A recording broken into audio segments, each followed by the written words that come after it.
Good morning. Today we're going to be taking a look at the XRP price action, some VLO data, and the Sigma coin. So off of our lows here, we've been able to identify an initial 5-wave impulse off the lows, along with an ABC correction.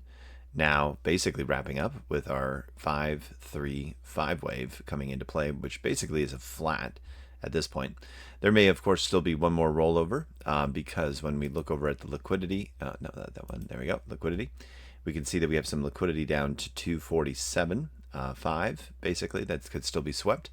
So this sea leg could potentially come back down and hit, just a smidge lower, like 240, right about there-ish, maybe to this fair market value tag here across the way, and still be a valid ABC. So if we do get one more rollover, don't be, surprised on that. But ultimately, this move should be a fairly shallow 1-2 off the lows, and we can start expecting price action to continue higher soon. So that's basically what we've been able to do since the lows that we did on Thursday with that capitulating level. And then now we're getting ready to kind of grind up and move, hopefully, to the upside through the weekend, getting back up and through this 271 level. So VLO data, very positive still for that same play out to happen. We've had our price action moved to the sideways.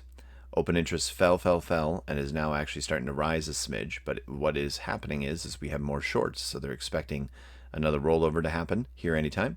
And finally, you have your wave 1 and wave 2 completion. I would guess we would say, we'll see if that actually ends up being a wave 1, wave 2, but we had a massive increase in market buying through this region right here. So market buys were coming in. It's cooled off a little bit, and with that, price action. But really, the good part we want to see is that shorts are the ones that are piling in. So when we go back to the liquidity, we do have a few late longs here that they're going to try to go for. But for the most part, all of this region up here is pretty heavy with liquidity when we zoom out on like the weekly time frame, for example, or maybe the 3-day. Let's see if we can get this to load. Nope, we got to get that to happen.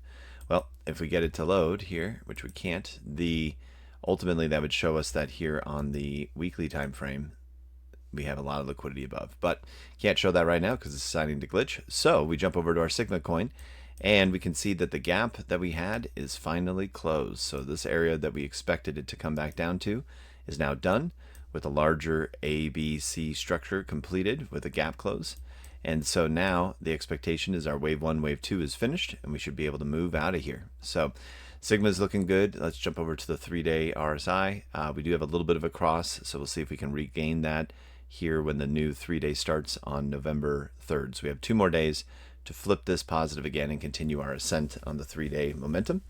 And then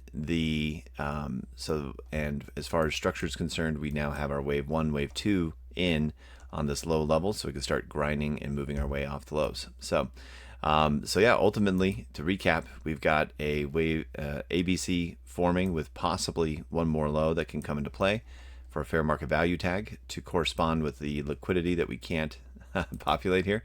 That will ultimately show on the 24-hour that there's a sweep of liquidity down here. But for the most part, we've got liquidity on the weekly to the upside, which would take us easily back up to the 271 range. So that'd be nice to get back up to there. And that's our big confluence area we got to break through. So we've got that. And then finally, the VLO data shows that everybody who's lining up to this party is coming in short, and we are going to want to see that squeeze occurs over the low liquidity weekend, and we get a nice up candle from here. So with the completion of our wave 1, wave 2. So all right, so hopefully that was helpful this morning, and we'll check in tomorrow.